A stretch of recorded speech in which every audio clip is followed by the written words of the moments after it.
Bom dia para você aí de casa que acordou com muita vontade de ouvir a palavra de Deus. E nós já ouvimos a palavra de Deus pela madrugada, mas ouvir de novo sempre é bom, né?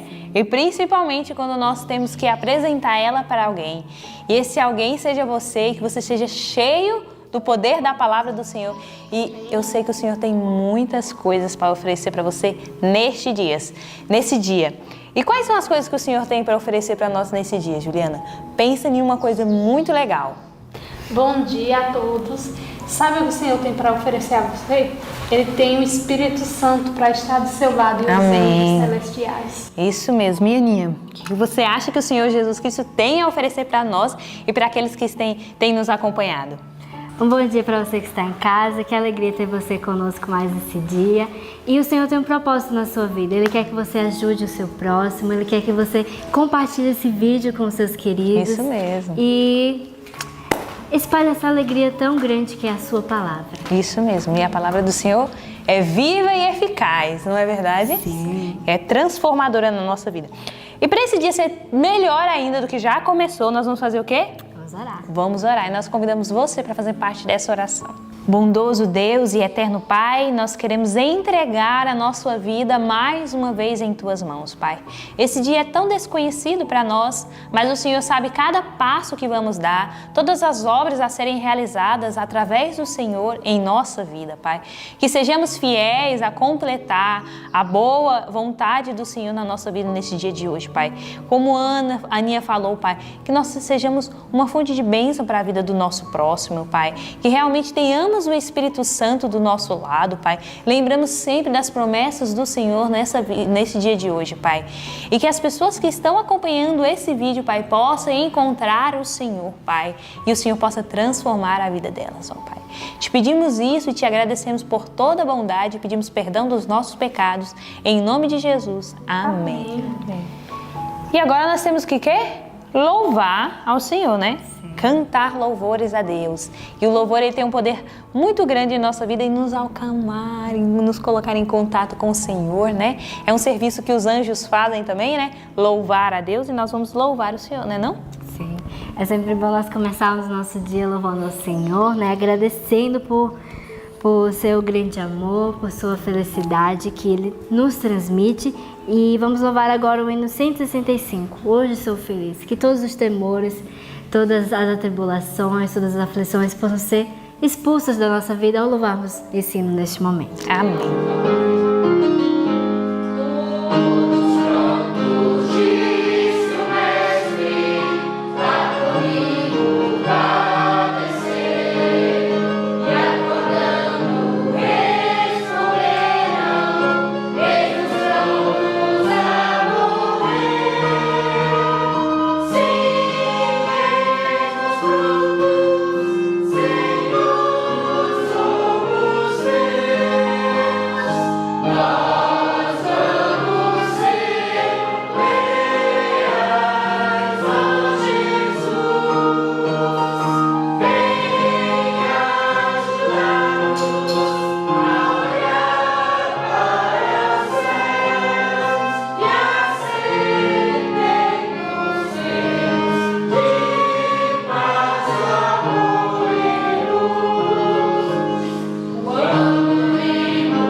Que bom louvar ao Senhor, né? Realmente traz paz à nossa alma. E Juliana, o que nós vamos fazer agora? Nós vamos entesourar a palavra de Deus no nosso coração. Toda semana nós decoramos um verso. E o verso de hoje é um pouco grande, porém é um verso tão forte para você saber como se livrar do inimigo, que se encontra lá em Efésios 6, do 10 ao 18. Vamos juntos no 3? 1, 2, 3. Efésios 6, do 10 ao 18. No demais, irmãos meus, fortalecei-vos no Senhor e na força do seu poder. Revesti-vos de toda a armadura de Deus, para que possais estar firmes contra as astutas e ciladas do diabo. Porque não temos que lutar contra a carne e o sangue, mas sim contra os principados, contra as potestades, contra os príncipes das trevas deste século, contra as hostes espirituais da maldade nos lugares celestiais. Portanto, tomai toda a armadura de Deus, para que possais resistir o dia mau, e havendo feito tudo, ficar firmes. Estais, pois, firmes, tendo cingido os vossos lombos com a verdade, e vestida a couraça da justiça, e calçado os pés na preparação do evangelho da paz, tomando sobretudo o escudo da fé, com a qual podeis apagar todos os dardos inflamados no maligno. Tomai também o capacete da salvação, e a espada do Espírito, que é a palavra de Deus, orando em todo o tempo, com toda oração e súplica no Espírito, e vigiando nisso, com toda a perseverança e súplica por todos os santos. Efésios 6, do 10 ao 18. Efésios 6, do 10 ao 18. No demais, irmãos meus, fortalecei-vos no Senhor e na força do seu poder. Revesti-vos de toda a armadura de Deus, para que possais estar firmes contra as astutas e ciladas do diabo. Porque não temos que lutar contra a carne e o sangue, mas sim contra os principados, contra as potestades, contra os príncipes das trevas destes séculos, contra as hostes espirituais da maldade nos lugares celestiais. Portanto, tomai toda a armadura de Deus, para que possais resistir o dia mau, e havendo feito tudo, ficar firmes. Estais, pois, firmes, tendo cingido os vossos lombos com a verdade, e vestir a couraça da justiça, e calçado os pés na preparação do evangelho da paz, tomando sobretudo o escudo da fé, com a qual podereis apagar todos os dardos inflamados do maligno. Tomai também o capacete da salvação e a espada do Espírito, que é a palavra de Deus, orando em todo o tempo, com toda oração e súplica no Espírito, e vigiando nisso, com toda a perseverança e súplica, por todos os santos. Efésios 6, do 10 ao 18. Efésios 6, do 10 ao 18. No demais, irmãos meus, fortalecei-vos no Senhor e na força do seu poder. Revesti-vos de toda a armadura de Deus, para que possais estar firmes contra as astutas e ciladas do diabo. Porque não temos que lutar contra a carne e o sangue, mas sim contra os principados, contra as potestades, contra os príncipes das trevas destes séculos, contra as hostes espirituais da maldade, nos lugares celestiais. Portanto, tomai toda a armadura de Deus, para que possais resistir no dia mau, e havendo feito tudo, ficar firmes. Estais, pois, firmes, tendo cingido os vossos lombos com a verdade, e vestida a couraça da justiça, e calçado os pés na preparação do evangelho da paz, tomando sobretudo o escudo da fé, com a qual podereis apagar todos os dardos inflamados do maligno. Tomai também o capacete da salvação e a espada do Espírito, que é a palavra de Deus, orando em todo o tempo, com toda oração e súplica, no Espírito, e vigiando nisso, com toda perseverança e súplica, por todos os santos. Efésios 6, do 10 ao 18. Amém. Louvado seja o Senhor que nos ensina a nos revestirmos contra o poder de Satanás, né? E que nós possamos realmente nos vestir com essa armadura do Senhor. E que o Senhor Jesus Cristo possa te abençoar e que esse dia seja um dia de paz. Que você possa aprender a resistir às astutas e ciladas de Satanás, revestindo da palavra do Senhor. Amém. Amém? Fique com estudo. Amém. Que Deus te abençoe e até a próxima. Amém. Olá para você que está em casa mais uma vez. É um prazer, viu, ter você aqui conosco. Agora eu queria saber uma coisa. Você está gostando dos nossos estudos? Você tem se sentido edificado com o ano bíblico? Então compartilhe esse estudo com outras pessoas, tá certo? Para que você também possa abençoar outras vidas assim como você está sendo abençoado, certo? Não se esqueça de dar o seu like, tá bom? Se inscrever no canal e fazer essa obra, que é a obra de Deus, seja missionário também, tá certo? Muito bem, hoje a gente estudou alguns livros muito especiais, que é o livro de Isaías, capítulo 53 e o capítulo 52, 52 e 53, tá certo? E também a gente estudou o Evangelho de João, capítulo 2, verso do 1 ao 11.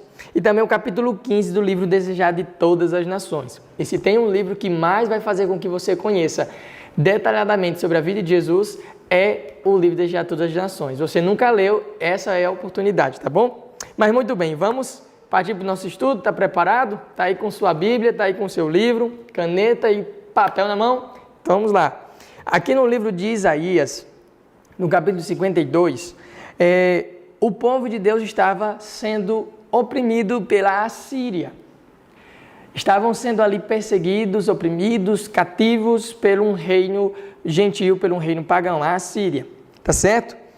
E aqui no verso 1, o Senhor Deus usa a boca do profeta Isaías para dar um recado para o seu povo. Ele diz assim, ó: desperta, desperta, veste-te da tua fortaleza, ó Sião, veste das tuas roupas formosas, ó Jerusalém, cidade santa, porque nunca mais entrará em ti nem circunciso, nem imundo. O Senhor Deus prometeu ao seu povo que nunca mais eles seriam dominados por povos gentios de outras nações que não tinham temor do Senhor, Deus de Israel, no coração. E no verso 2 ele diz: sacode-te do pó, levanta-te e assenta-te, ó Jerusalém. Agora, no verso 3 desse capítulo 52 de Isaías, tem algo muito interessante. Nesse verso 3 diz o seguinte: porque assim diz o Senhor, por nada fostes vendidos. Aqui Deus está falando da situação do povo. Vocês foram vendidos por nada. Também sem dinheiro sereis resgatados. E quando eu estava lendo isso daqui, sabe do que eu lembrei? Da graça de Deus que nos foi concedida para a nossa salvação. Nós não precisamos pagar nada para sermos salvos. Foi Jesus que pagou o preço por nossas vidas. Foi Jesus que pagou o preço pela nossa salvação. De graça a gente recebeu a salvação pelo sangue de Jesus. A graça de Deus é que pagou o preço do nosso resgate, tá certo? Lá em Efésios 2:8 diz, né, pela graça sois salvos mediante a fé. Isso não vem de nós, é um dom que vem de Deus, tá certo? Então você foi salvo pela graça, assim como o povo de Israel seria libertado do cativeiro sem pagar nada. E agora aqui, por exemplo, no versículo 5, o Senhor Deus vai dizer que por causa do seu povo que foi oprimido pela Síria, o nome de Deus foi blasfemado entre as nações gentílicas. E agora Deus faz uma promessa de que libertaria o seu povo e de que iria mostrar para eles que ele estava ali à disposição do seu povo para ajudá-los. Só que no verso 7 desse capítulo 52, traz uma passagem muito conhecida, creio que você conhece, tá bom? Essa passagem diz o seguinte, ó: quão formosos são sobre os montes. Conhece essa passagem? Essa passagem está inserida justamente nesse contexto, de um momento ali de que a nação de Deus estava sendo oprimida. Mas Deus levanta o profeta Isaías para anunciar para o seu povo essas mensagens de boas novas, de paz, de salvação. E sabe de uma coisa? Eu e você também temos essa mesma missão de Isaías. Nós também fomos levantados por Deus para anunciar as boas novas da salvação em Jesus Cristo. para anunciar para todas as criaturas de que existe perdão e salvação para todo pecador que se arrependa. Então, você tem essa missão, eu tenho essa missão, Isaías teve a dele. Então, cumpra essa missão, pregue essas boas novas da salvação no seu trabalho, na sua casa, na sua vizinhança, na sua escola, na sua faculdade, para onde você for, leve essa mensagem de boas novas de salvação que há em Jesus Cristo, tá certo? Ainda no capítulo 52, no verso 13 e 14, vai estar ali nos falando sobre a aparição, os sofrimentos e também a glória do Messias. Esse Messias que Isaías estava falando aqui era de Cristo que viria. No tempo de Isaías, Jesus ainda não tinha vindo à terra. Ele foi o profeta que mais recebeu iluminação de Deus e inspiração para descrever a vida e o ministério de Cristo na terra quando fosse acontecer.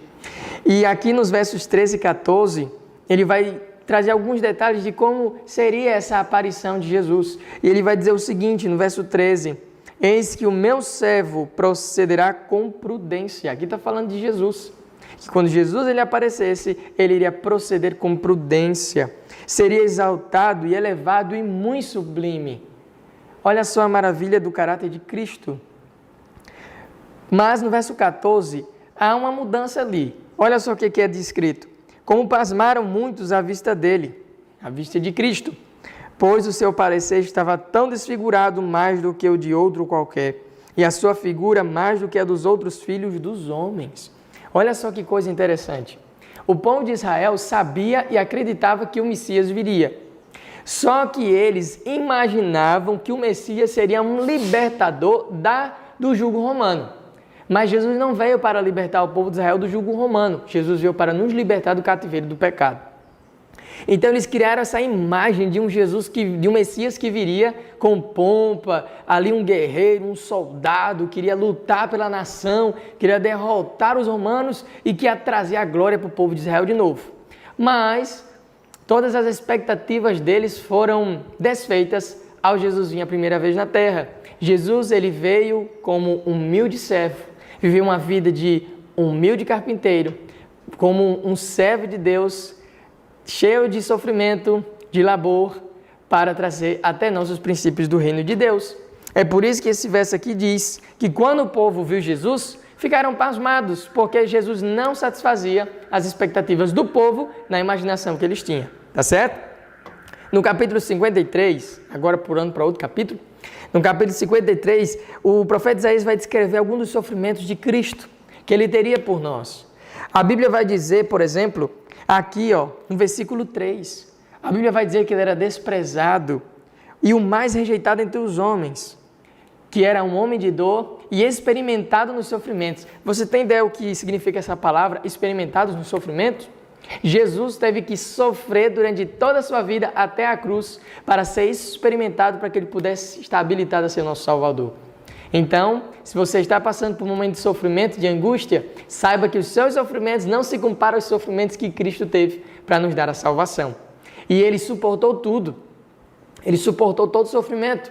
E ele venceu por mim e por você, tá certo? Então ele te dá vitória sobre o que você está passando, sobre o seu sofrimento. Eu não sei qual é, mas Jesus sabe, tá certo? Entregue a ele tudo que você tem passado, porque ele foi um homem de dores e experimentado no sofrimento. Ele conhece muito bem as lutas que você passa, tá certo?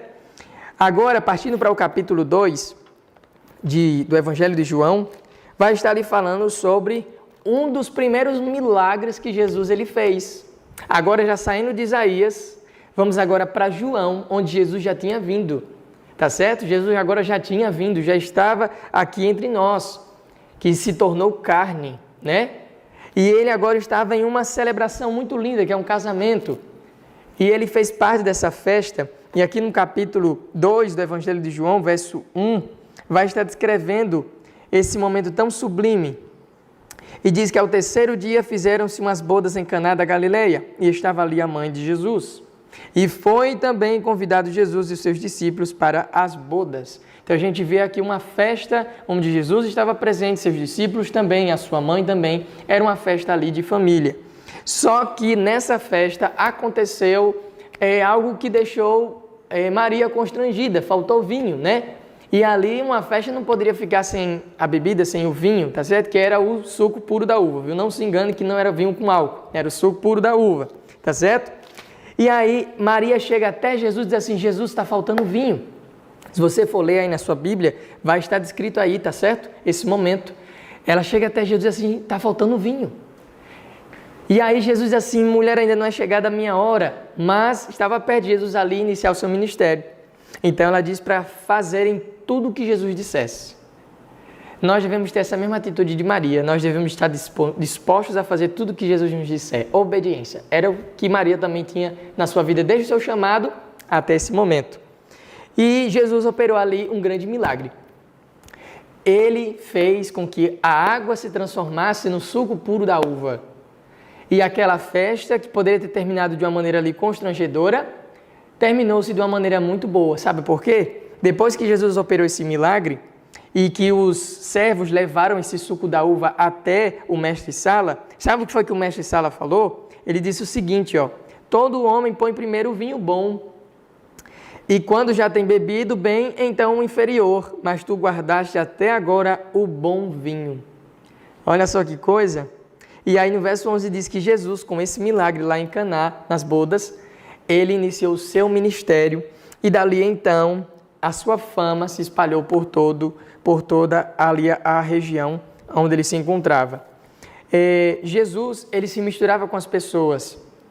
Jesus, ele era e ele é Deus perto, Deus conosco. Por isso que o nome dele é Emanuel, Deus conosco.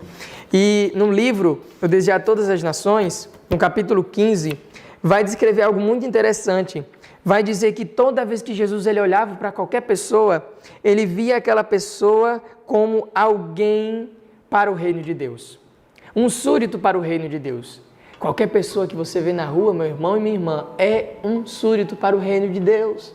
Nós fomos chamados também para esse reino e nós também devemos ter o olhar de Jesus, que ao olhar para as pessoas devemos vê-las como futuros súditos do reino de Deus. E o livro aqui fala que ele procurava se envolver com as pessoas na sua rotina cotidiana, falava de assuntos que relacionavam com a vida da pessoa e buscava estar ali em momentos de comunhão com as pessoas, compartilhando ali os princípios do reino de Deus.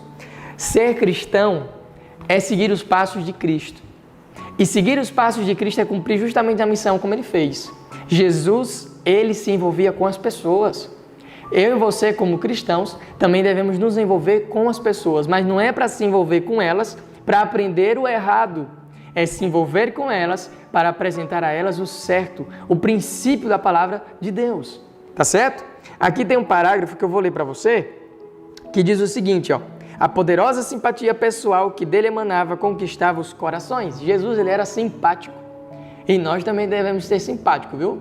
Então, Jesus, ele era simpático, ele tinha uma simpatia que emanava dele e atraía as pessoas para perto dele. Ele retirava-se muitas vezes para se dedicar à oração. E a oração era um preparo que Cristo tinha para cumprir a missão no meio das pessoas. Agora, o exemplo de Cristo ficou muito claro para nós. Ele nos deu a lição mais importante. Está envolvido com aquilo que mais Deus aprecia, o ser humano. Aqui tem outro texto que diz assim: todos nós devemos tornar testemunhas de Jesus. Eu e você fomos chamados para isso. Nós fomos chamados para testemunharmos de Cristo, ser testemunha de Jesus. E como é que a gente pode testemunhar de Jesus, Lucas? Com a nossa vida. Através da nossa vida, através das nossas atitudes, as pessoas verão Cristo em nós. As pessoas querem ver Cristo em você, querem ver Cristo em mim. Elas querem ver Jesus em nós. Tá certo? Nós nunca deveríamos mostrar para o mundo um cristianismo totalmente diferente daquilo que a Bíblia nos ensina.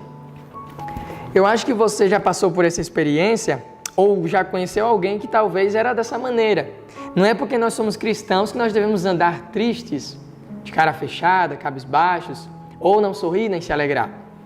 Aqui tem um parágrafo que diz o seguinte: nunca deveríamos dar ao mundo a falsa impressão de que os cristãos são uma gente triste. Cristão não combina com tristeza. Descontente. Se nossos olhos estivessem fixos em Jesus, veríamos um compassivo Redentor e havemos de receber luz de seu semblante. Onde quer que reine o Espírito, aí habita paz. e haverá alegria também, pois há uma calma e santa confiança em Deus.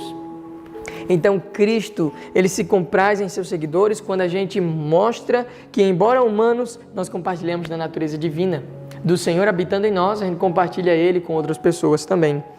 Não são estátuas, mas homens e mulheres animados, seu coração refrigerados pela graça divina, abre-se e expande-se ao sol da justiça. A luz que sobre eles incide, refletem-na sobre outros em obras iluminadas pelo amor de Cristo. Então, Jesus, Ele é assim.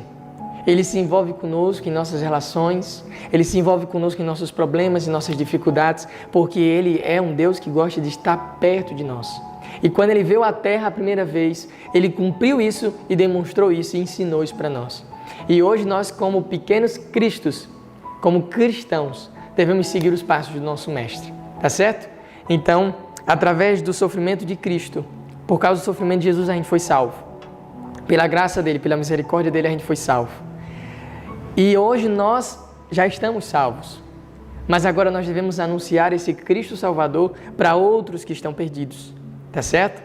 Então você foi incumbido dessa missão, dessa responsabilidade de levar até outros o Cristo ressuscitado, o Cristo Salvador, o Cristo que está sempre conosco. Tá certo? Então nesse momento eu convido você que está em casa para nós nos ajoelharmos, fazermos essa oração, pedir que Deus nos ajude a testemunhar dele para outras pessoas da maneira como ele pede e da maneira como ele nos ensinou. Então vamos nos ajoelhar, você que está na sua casa, tá bom? Vou aqui para frente e eu vou me ajoelhar junto com você, tá certo? Então feche seus olhos e vamos orar. Querido Pai, Santo Deus, obrigado porque através do teu sofrimento, do sofrimento do teu Filho Jesus, nós fomos salvos dos nossos pecados. Pois a tua palavra diz que nós andávamos todos desgarrados como ovelhas. Cada um se desviava pelo caminho, mas o Senhor fez cair sobre Jesus as nossas iniquidades, Senhor. E por causa das pisaduras, das feridas dele, nós fomos resgatados, fomos salvos. Nos ajuda a levar, Senhor Deus, esse Salvador, perdoador, e que nos ama para outras pessoas também conhecerem. Ajuda esse irmão de casa, essa irmã, esse jovem, essa criança que está assistindo esse estudo bíblico agora, Pai. Que o Senhor venha usá-la como teu instrumento, usá-lo como teu instrumento, que nós possamos refletir o caráter de Cristo em tudo que nós fizer, ao nos associar com as pessoas, não para sermos influenciados pelo mal que elas fazem, mas para influenciá-las para o bem que nós aprendemos na tua palavra. Que o Senhor fique conosco, nos abençoando e nos ajudando a testemunhar do Senhor para esse mundo até que o Senhor volte. É o nosso pedido que fazemos a Ti, é a nossa oração em nome de Jesus. Amém. Então, que Deus te abençoe, você tenha um bom dia, compartilhe o vídeo, tá bom? E seja um missionário, anuncie as boas novas da salvação. Que Deus te abençoe e até nosso próximo estudo.